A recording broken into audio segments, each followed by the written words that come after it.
Sebuah pernikahan dini di Pancor, Desa Pengengat, Kecamatan Pujut, Lombok Tengah mendadak viral di media sosial pada pertengahan bulan suci Ramadan. Peristiwa ini menjadi sorotan publik karena pasangan pengantin tersebut diketahui masih berstatus sebagai pelajar kelas 1 SMP. Kabar pernikahan...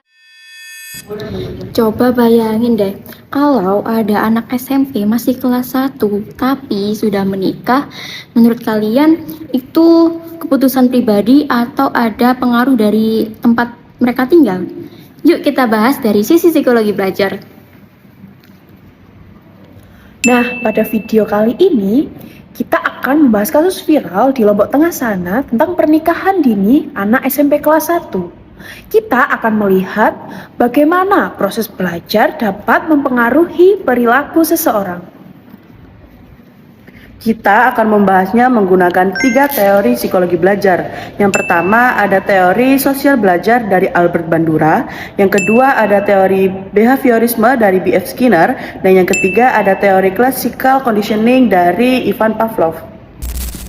Kasus ini viral pada Maret 2026. Kedua mempelai masih berstatus siswa SMP kelas 1 dan video pernikahannya sudah tersebar luas di media sosial dan menjadi perbincangan hangat publik. Ada yang mendukung bahwa pernikahan dini adalah bentuk menghormati keluarga. Namun, banyak juga netizen yang menyoroti tentang pentingnya pendidikan, perlindungan anak, dan edukasi mengenai kesiapan untuk menikah. Nah, dari sini muncul pertanyaan, bagaimana sih lingkungan bisa mempengaruhi cara seseorang mengambil keputusan? Yuk kita lihat dari teori psikologi belajar. Yang pertama, teori belajar sosial dari Albert Bandura.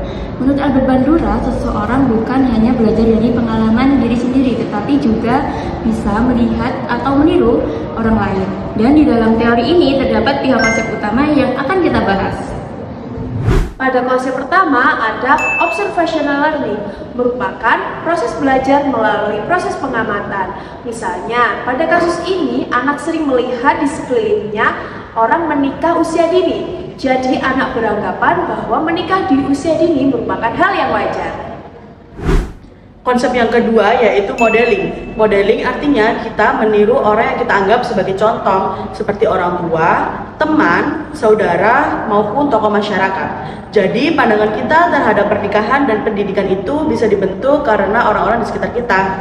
Konsep yang terakhir yaitu reinforcement atau penguatan sosial. Jika kalau lingkungan mendukung satu keputusan, maka seseorang akan yakin dengan keputusannya.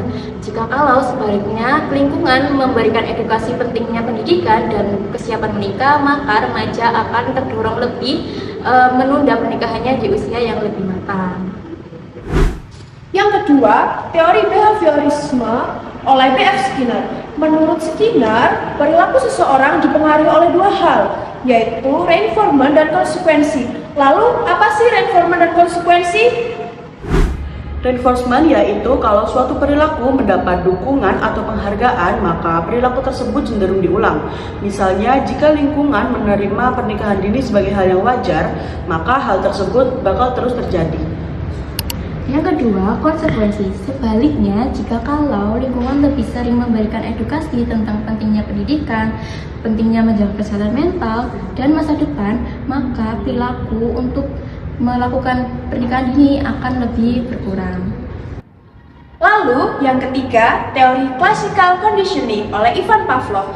Menurut Pavlov, classical conditioning merupakan perilaku seseorang yang dapat dipengaruhi oleh respon dan stimulus. Lalu, apa sih respon dan apa sih itu stimulus?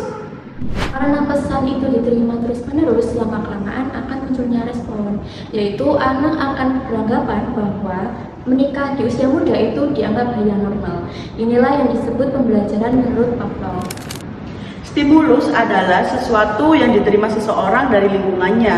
Misalnya, seseorang mendengar pada saat kecil kalau menikah di usia muda itu sangat baik atau hal yang wajar.